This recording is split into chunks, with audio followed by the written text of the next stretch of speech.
Okay, my friends, it is Thursday, April 17th, 2025. I want to start with a question for you. Do you think that Putin is worried about seeing images of Secretary of State with Macron, or do you think he'd be more worried about seeing that Poland's delivering its first Patriot PAC launch tubes and that Rhein Metal is actually switching their facilities over to increase production? If you think it's the former, you're wrong. It's the latter. If I was Putin, I wouldn't be worried at all about what's going on here, although this needs to happen. So we'll start here with this first story. But the big story today is that Europe's starting to rearm. French President Macron met with Marco Rubio and Witkoff in Paris for talks on Ukraine. Macron had a phone conversation with President Zelensky before the meeting, according to Sky News. Macron and Zelensky talk fairly regularly. Now, what was interesting about this, I read somewhere else that Rubio was supposed to be meeting with some others while Witkoff was going to be the lead person talking to Macron. That's Witkoff here with Macron right now. I'm somewhat comforted by Macron being on the other side of that because Macron's all in for Ukraine and he's as deft a politician as they make them. That's usually condemnation to say that, but he's very conciliatory while still holding his ground. I mean, in the best way to try to maneuver the person into his position. So, okay, so that's what's going on here. Marco Rubio and Trump envoy are here across the table. Actually, it's just Witkoff across the table in this image here. But that's happening now. I don't have any updates about that. We'll hear more about that later on tonight, and then we'll talk about it tomorrow. But really what's important is something like this. On 15 April 2025, Lockheed Martin Europe confirmed the receipt of its first shipment of Patriot PAC missile segment enhancement PAC-3 MSE launch tubes produced in Poland at a new state-of-the-art facility. That's a facility in Poland. Okay, so let's a little bit from the article. The partnership between the U.S. defense giant and Poland grew out of Warsaw's $4.75 billion 2018 purchase of the Patriot air defense system as part of the offset and industrial cooperation deal that formed part of the agreement. Lockheed Martin agreed, that's the manufacturer in the U.S., agreed to transfer a key manufacturing capability to Poland using cutting-edge filament and winding technology. WZL-1 is currently capable of producing 150 of the square profile missile launch tubes that are vital components of the PAC-3 MSE missile system each year. The tubes are intrinsic part of the Patriot system. Okay, so building these kind of things is moving forward, but even more important, Rhein Metal, this is the German company, will switch the facility open since 1910 on the banks of the Ems River in northwestern German town of Lingen to military nitrocellulose production in the next few months and add 90 employees, boosting staff by 25%. German defense giant Rhein Metal continues to take major steps to produce 1.1 million 155 millimeter artillery shells annually. Rhein Metal just acquired the nitrocellulose artillery propellant manufacturer in Hagedorn, North Carolina, switching the company to military production and boosting staffing. This is the only thing that's going to get Putin's attention, because unless you're doing this, negotiate all you want. Nothing matters, because they're up and running their artillery systems and getting things up and running. And if the other side isn't, great. This is the only thing that'll get his attention. Okay, next big story. U.S. voted against a UN resolution condemning Russia's aggression against Ukraine. So this whole next big story is kind of a right track, wrong track kind of thing. And the U.S. is on the wrong track here. Like look who's voting. The resolution focused on UN Council of Europe cooperation, but Washington opposed a paragraph on Ukraine claiming such language does not advance the peace. But Washington, who voted against it, the United States, is with Sudan, the Russian Federation, Nicaragua, Niger, Mali, the DPRK, that's North Korea, Eritrea, and Belarus. That's who we're lining up with. It's bizarre. Meanwhile, Italian Prime Minister Meloni is heading to meet with Trump to discuss tariffs, but the outlook for Europe is unclear. The EU does not understand the U.S. demands regarding tariffs and hopes that the meeting between Meloni and Trump will help resolve this. I can explain what it is.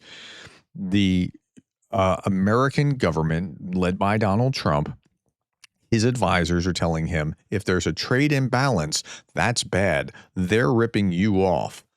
The trade imbalance isn't bad. It's not like they're not giving you the money for the stuff. Like if that was the case, that would be stealing, right? But just because we're selling more to or less to them than they're selling to us doesn't really matter that much. But that's like Trump is just locked in on that kind of concept, and that's really what he wants to fix. Doesn't even matter what it is that you're selling back as long as the trade imbalance is fixed. Okay. Trump's handling of the economy is not very popular in the United States.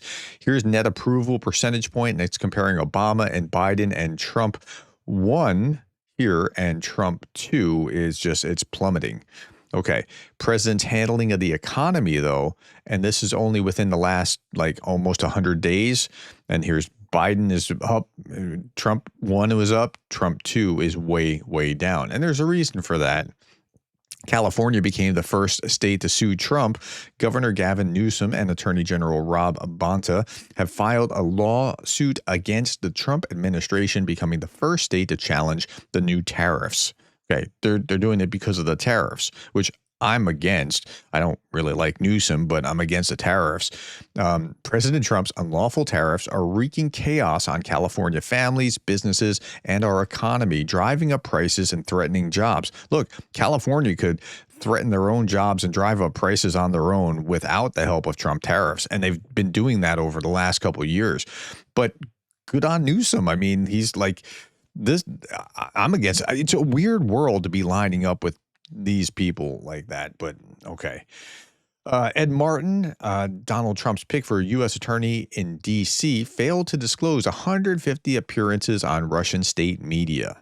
Oops. Now, that doesn't mean that he's in a tank for Russia, but Russian state media would want to repeat things that he was already espousing, perhaps. So I don't know where he is. Maybe he's all pro-Russian.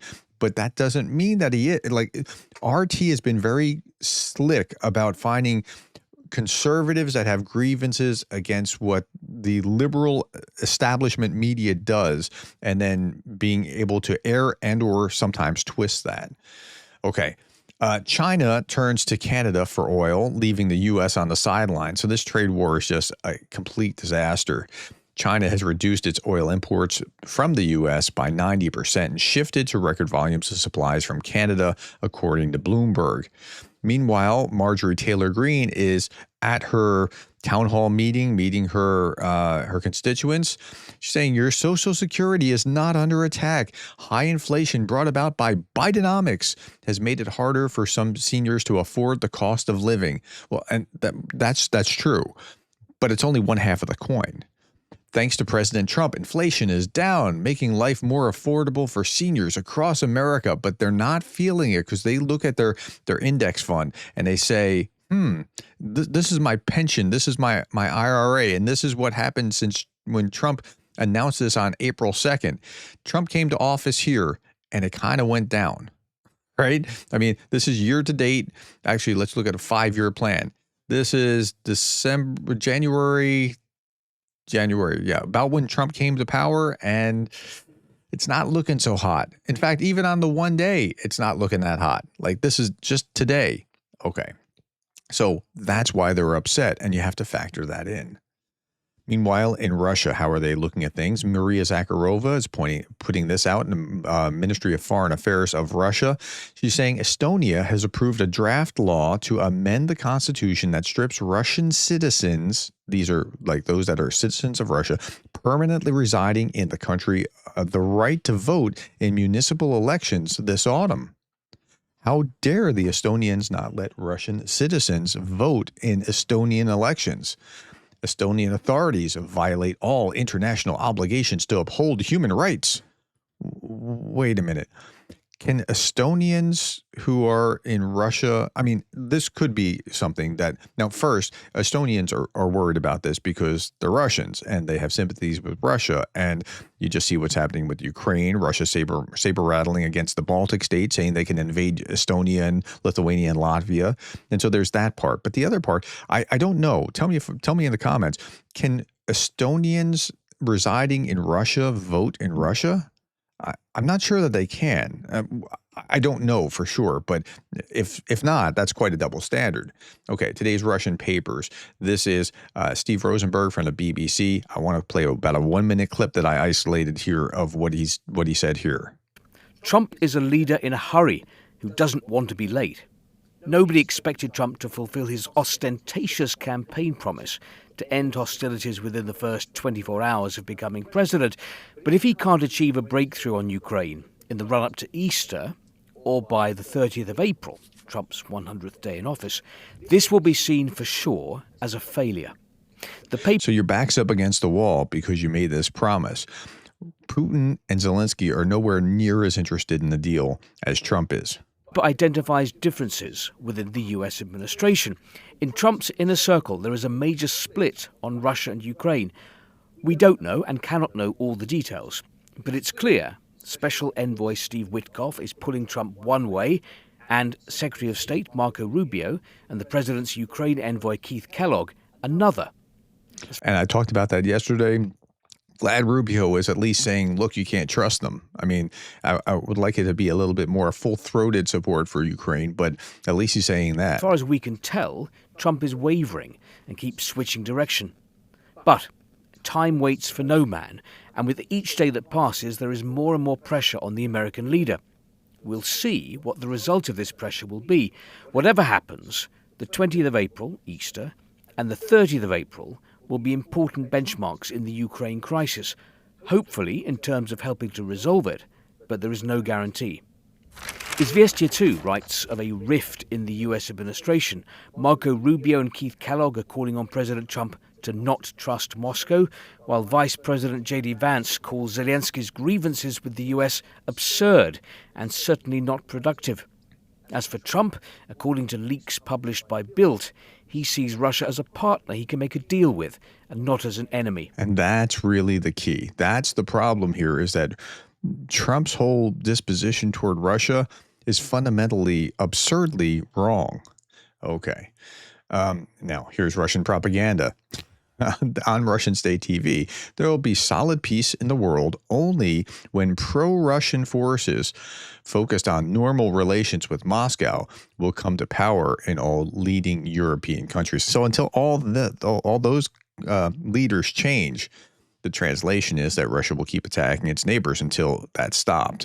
Okay, so yeah, you have to replace all these, as if they're to blame for Russia rolling over the border of Ukraine. Okay, this is the prime minister from Estonia, deported, re-educated, erased. Russia has stolen up to 200,000 children from Ukraine, according to the Estonian prime minister. Estonia has felt the pain of deportations. If war crimes go unpunished, they repeat. I mean, that's true. I mean, that is the way that the world tends to work. We must make sure that Russia will not get away this time. Okay. The UN is calling for fundraising for demining for a safer future, accelerating the recovery of infrastructure and agricultural land. I talked about this just the other day. This is the problem of clearing mines in Ukraine. Look at this. This is child's toys that they're mining. The Russians will leave a book that looks innocent on a park bench with a mine under a child's toy. So the child picks it up and yeah. Okay, so this is a United 24 fundraiser. I'll leave a link to below if this is something that's near and dear to your heart. Please look at that. United 24 media. United 24 is going to be about as safe as any other fundraising mechanism. I wouldn't mention it if I didn't think that it was safe. I put United 24 under my description since the very early days of the war. Okay, last little bit. I've been strongly anti-Trump. This says Drew Pavlu. I've been strongly anti-Trump on social media. Would it be dangerous to travel to America right now for a holiday? Oh, it grieves my heart that somebody's even asking that. That's the way that they're perceiving the United States. Yes, you're perfectly fine to come to the United States. No, you're not going to like go to jail or a Salvadorian jail or whatever because you've been anti-Trump on social media. But this is the perception that the world has of the United States. It's just like I don't agree with the direction of much of what the Trump administration is doing economically or in foreign policy, and I highlight that regularly. And I'm just, but no, it's perfectly safe. Come to the United States. All right, my friends, that's all that I have. Thank you for your time. Thank you for the likes, the shares, the subscribes, the coffees, and thank you for being the kind of person that cares about Ukraine.